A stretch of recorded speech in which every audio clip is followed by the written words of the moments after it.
अस्सलाम वालेकुम। I hope आप सब ठीक होंगे। तो हमने इंट्रोडक्शन किया था केमिस्ट्री के बारे में। प्रीवियस हमने लेक्चर में पढ़े थे केमिस्ट्री क्या होती है। केमिस्ट्री का फिर से मैं बता देता हूँ केमिस्ट्री है क्या। केमिस्ट्री में हम चार चीजों के बारे में पढ़ते हैं। एक कंपोजिशन, प्रॉपर्टीज, स्ट्रक्चर और चेंजेस। किसमें? मेटल में। अगर मेटल में ये चेंजेस आते हैं, प्रॉपर्टीज के बारे में पढ़ते हैं, स्ट्रक्चर पढ़ते हैं, यही होती है हमारी केमिस्ट्री। जो हमने पहले पिछले जो लेक्चर था हमने उसमें पढ़े थे।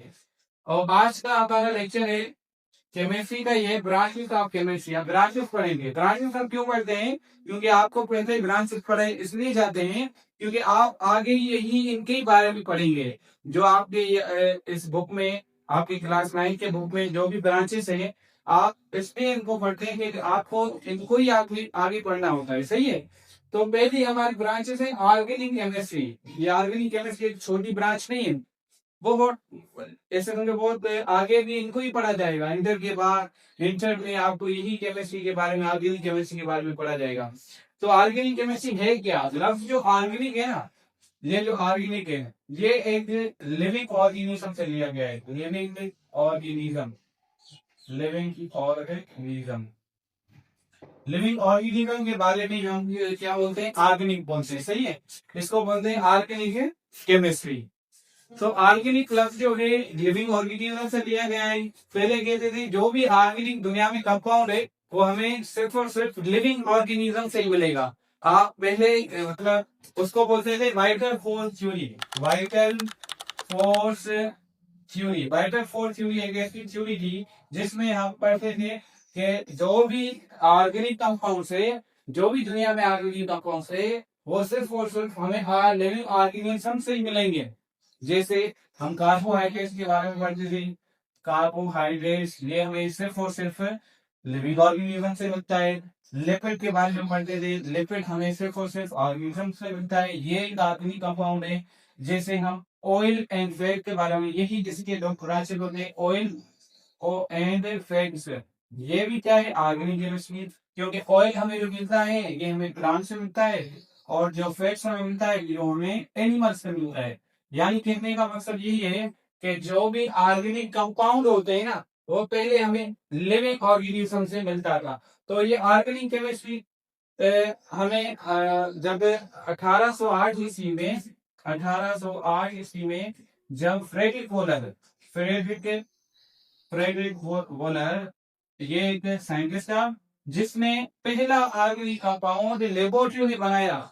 यानी पहले ऑर्गेनिक केमिस्ट्री में यही समझा जाता था कि हम ना कभी भी ऑर्गेनिक कंपाउंड लेबोरेटरी में नहीं बना सकते। फिर 1808 में फ्रेडरिक वोलर, या 1808 में होगा, 1828 होगा, ये कंफर्म कर लेना। 1828 में फ्रेडरिक वोलर ने पहला ऑर्गेनिक कंपाउंड दुनिया का बनाया जिसका नाम था यूरिया। यूरिया यूरिया बनाया था पहला ऑर्गेनिक कंपाउंड। यानी इसने कहा कि हम लिविंग ऑर्गेनिज्म से अगर हम नाम भी ले ऑर्गेनिक कंपाउंड, हम लेबोरेटरी में उसका सेक्शन बना सकते हैं। यानी इसने पहला ऑर्गेनिक कंपाउंड बना लिया, तब से ऑर्गेनिक केमिस्ट्री का वजूद हुआ। यानी इसके बाद लेबोरेटरी में मुख्तलिफ organic compound, millions of organic compound बनते रहे। तो ऑर्गेनिक केमिस्ट्री है क्या? ये एक ब्रांच ऑफ केमिस्ट्री है। ब्रांच ऑफ केमिस्ट्री है जिसमें हम हाइड्रोकार्बन के बारे में पढ़ने हैं। अभी हाइड्रोकार्बन क्या होते हैं? हाइड्रो हाइड्रोकार्बन, ये हाइड्रोकार्बन क्या होते हैं? हाइड्रो का मतलब है, हाइड्रो का क्या मतलब होता है? हाइड्रोजन। और कार्बन का क्या मतलब? कार्बन। कार्बन, हाइड्रो कार्बन, यानी हाइड्रोजन और कार्बन, ये दोनों एलिमेंट्स का होना लाजमी है ऑर्गेनिक कंपाउंड में। और इनके बीच में क्या होना चाहिए? बॉन्ड होना चाहिए। ये कौन सा बॉन्ड है? इनको बोलते हैं कोवलेंट बॉन्ड। कोवलेंट बॉन्ड, यही कोवलेंट बॉन्ड होता है इनके बीच में। यानी हर दुनिया का हाइड्रोकार्बन जो भी है ना, उनके बीच में हाइड्रोजन और कार्बन का होना लाजमी होता है। इनको ही हम हाइड्रोकार्बन बोलते हैं। इन हाइड्रोकार्बन की स्टडी हम ऑर्गेनिक केमिस्ट्री में पढ़ते हैं। ऑर्गेनिक कंपाउंड हाइड्रोकार्बन है ना, हाइड्रोकार्बन मतलब है हाइड्रोजन का मतलब है, हाइड्रो का मतलब है हाइड्रोजन, कार्बन का मतलब है कार्बन। और इनके बीच में क्या होता है? कोवलेंट बॉन्ड होता है। सही है। तो इनकी स्टडी और इनसे बनने वाले और हाइड्रोकार्बन जो दुनिया में मिलियंस ऑफ हाइड्रोकार्बन बने, उनकी भी स्टडी हम कहाँ करते हैं, ऑर्गेनिक केमिस्ट्री में करते हैं। सही है। और उसके बाद इसको इसकी और डेफिनेशन दी और यानी कि it is also deal with the study of carbon. Carbon सुना होगा है ना, कार्बन, ये कार्बन होता है, इसकी वैलेंसी जो होगी है +-4 होती है, ये वैलेंसी होती है इसकी, ये क्या है इसकी वैलेंसी है +-4, टेट्रा वैलेंसी इसको बोलते हैं। प्लस माइनस का क्या मतलब होता है, टेट्रा वैलेंसी। अच्छा, टेट्रा वैलेंसी मतलब इसकी +4 होती है, -4 होती है, यानी ये हमारा 4 ए ग्रुप से ताल्लुक रखता है। सही है। तो इनकी स्टडी हम कहाँ करते हैं, ऑर्गेनिक केमिस्ट्री में करते हैं। अच्छा, कार्बन की स्टडी क्यों करते हैं, क्योंकि कार्बन एक स्मॉल एलिमेंट है, इसलिए ये लॉन्ग लॉन्ग चेन बनाता है। कार्बन कार्बन के साथ या मिलियंस ऑफ कार्बन ऐसे बना सकता है, यानी उनकी उनमें ऐसी प्रॉपर्टी है जो एक कार्बन दूसरे कार्बन के साथ, तीसरा चौथे के साथ ऐसे कार्बन बना सकता है।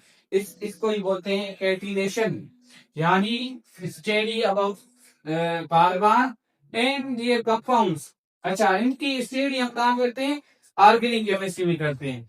आज जो भी दुनिया में ऑर्गेनिक केमिस्ट्री है वो हम लेबोरेटरी में बनाते हैं। पहले कहते थे लिविंग ऑर्गेनिज्म से, यानी इसको वाइटल फोर्स थ्योरी कहते थे, जैसे carbohydrate, lipid, oil, fat, vitamin जो भी है, ये हम पहले लिविंग ऑर्गेनिज्म से हासिल करते। अभी जो मॉडर्न में है लेबोरेटरी में बनाया जाता है। फेडरिक पोलर ने हमें बताया कि हम लेबोरेटरी में भी बना सकते हैं। सही है। वो पहला ऑर्गेनिक यूरिया गया।